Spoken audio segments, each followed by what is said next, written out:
Aditi Singh is from India, but her home is in Kuala Lumpur, Malaysia, where she spent most of her childhood.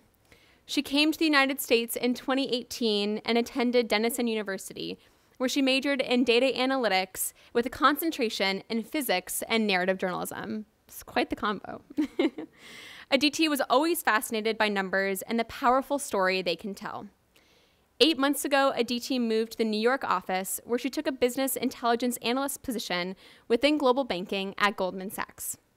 With her love for numbers, Aditi started the Applied Analytics program part-time last fall. As someone who is very curious and intrigued by the world, she is excited to have the luxury of developing her analytical skills to better explore questions and ideas through this program. Aditi's talk will walk you through her journey of uncovering parts of history her educators wanted forgotten. By using data, narratives, and emotion, she will bring the past back to life. Aditi hopes this will keep those stories alive for generations to come, demonstrating the vital need to design education with integrity. The title of her talk is Data Story: The Truth of British Colonialism. Please join me in welcoming Aditi.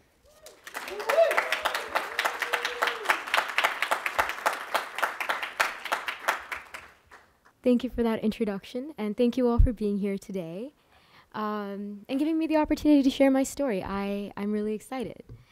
So my story starts in the 8th grade. I was in the 8th grade when I first learned about my own history, 14 years old to be exact, when I first learned the truth about where I come from. Mr. Graham had set a debate in history class. Was the British rule of India justifiable or not? And of course, he placed me in the affirmative, asking me not just to defend the British Raj, but in fact justify it. And I thought nothing of it. I grew up going to a British school in Kuala Lumpur, Malaysia, and interestingly, like many former colonies, Malaysia still has a lot of influence from the British. Like the famous comedian Veer Das recently said, the British are gone, but they never really left. Many children still go to British schools, we speak British English, and like many, aspire to further our education in the UK. And that's the truth for most former British schools and most former British colonies till this day. And how could it not be? Colonizers would go to other people's homes and rule for hundreds of years. They would impose their Western ideals and punish people for practicing their own cultures. It's difficult to uncondition hundreds of years of language imperialism, of colorist beauty standards, and orchestrated power divides within communities. So 8th grade, we had this big debate, and believe it or not, I was a straight A student. And I was on track for being ELC International School's next head prefect. So when given a position in class, I was going to deliver. I went home that night and started preparing for my debate. The sun was setting and the monsoon shower for that evening had just ended. The cool breeze after a thunderous pour is such a special moment. The whispering after the roars, the playfulness after the anger, the purity after the rage. My mother brought over a hot cup of chai and she asked me what I was doing. Needless to say, she didn't take it too well. She was disappointed because the truth is my Cambridge curriculum textbook had a skewed version of history. Pages and pages of romanticized colonialism benefits, bringing English, Christianity, the railroads to the uncivilized East, and barely half a paragraph insinuating that there were moments of injustice.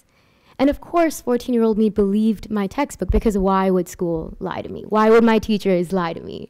Why would the Cambridge history textbook lie to 8th graders? Isn't the point of school to consume knowledge? Like, why wouldn't I believe what I'm taught? And that night, I learned history for the first time. The truth of what British colonialism is. The part where Winston Churchill isn't a glorified war hero, but held accountable for the 3 million people who died in the famine. The part where the British Empire, they weren't known as explorers civilizing the East, but as explorers benefiting from slavery and violence to build their own economy at the cost of others. The part where the history of my family wasn't just joyful and loving, but painful and mortifying. I don't think colonialism has a gray area, but the fact that our education systems romanticize it makes the truth gray. The fact that we easily label countries as third world or developing without acknowledging that their resources were taken away from them during colonial rule makes it gray. The fact that history is written and documented only by the winners makes it gray. As I continue to educate myself and start having conversations with not just my peers, but my teachers and professors, I'm often dismissed being told that, well, you know, you're biased, or you're only relying on anecdotes. And the truth is, like, yeah, I am Indian. That, like, I can't deny that. But you also can't deny that violence is what drove colonialism. That colonialism, at the end of the day, was brutal domination. Tired of being dismissed and unheard, and to show it's not just emotion driving my arguments, I was inspired to write my senior thesis in college, the computational analysis of the transformation of former colonial countries, which later on went to win the third prize in the undergraduate statistics competition hosted by the American Statistical Association. So yes, I am Indian, and there is emotion, but there's also facts and data to back what I'm saying. So let's walk through the data. Now, I'm not going to get into the weeds of everything right now, but I'm happy to talk about it in the cocktail hour or in the Q&A. But essentially what I did here was I used the colonial transformation data set put together by a group of Harvard historians to talk about how and to what extent were former colonies impacted by colonial rule.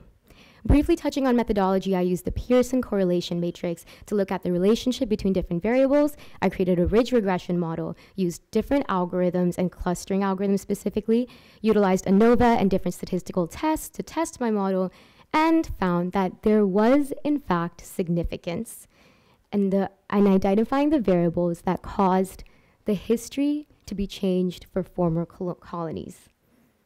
This map shows all the colonies this data set was able to document. The response variable we used here was the colonial transformation score, showing us how much a country has changed during a period of colonial rule. And the significant variables on the left over there can show to what were the conditions and to what extent the former colonies went through their transformation during their colonial rule. We can see economic, political, colonial violence, colonial duration, and border split as significant variables in shaping their history. And to be clear, by economic, I mean resource depletion. By political, I mean abuse of power. By violence, I mean slavery. By duration, I mean forced entry. And by border split, I mean division of communities. Again, I'm not trying to get into the weeds of the data, but I wanted to share this piece of research to show there is, in fact, data and analytics showcasing colonialism wasn't a romantic experience. These countries till this day are paying the price of their exploited resources. There's a reason why many former colonies that used to be rich are poor today, and why former colonizers who used to be poor are rich today. It's because they took them through an act of domination. I'm not demanding reparations. I'm not demanding monetary fines. I'm not even demanding an apology. All I'm asking is we keep our history alive. My journalism professor in college told me, write about the things you are obsessed with, the things you cannot let go of. And for some reason, I can't let this go. I don't know if it's because I'm still angry that I was lied to through the sanctity of my own education, or if it's because I can't stand it when people label my motherland as developing on third world when it's really being reborn after being stripped to nothing. Or if it's because I can't stand the fact that my great-grandfather fought till his death for the freedom of our nation, just to be forgotten in our history textbooks.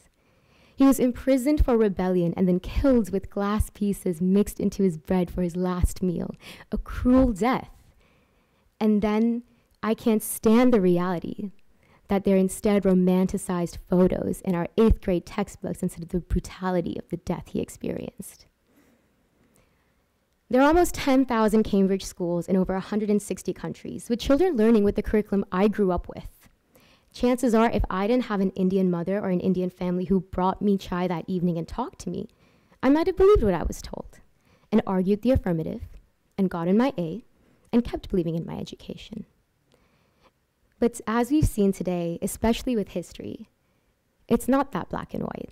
So forgive me for bringing emotion to history, but when only the winners get to write their only versions of history, that's all the more reason we have to keep our stories alive. Thank you very much.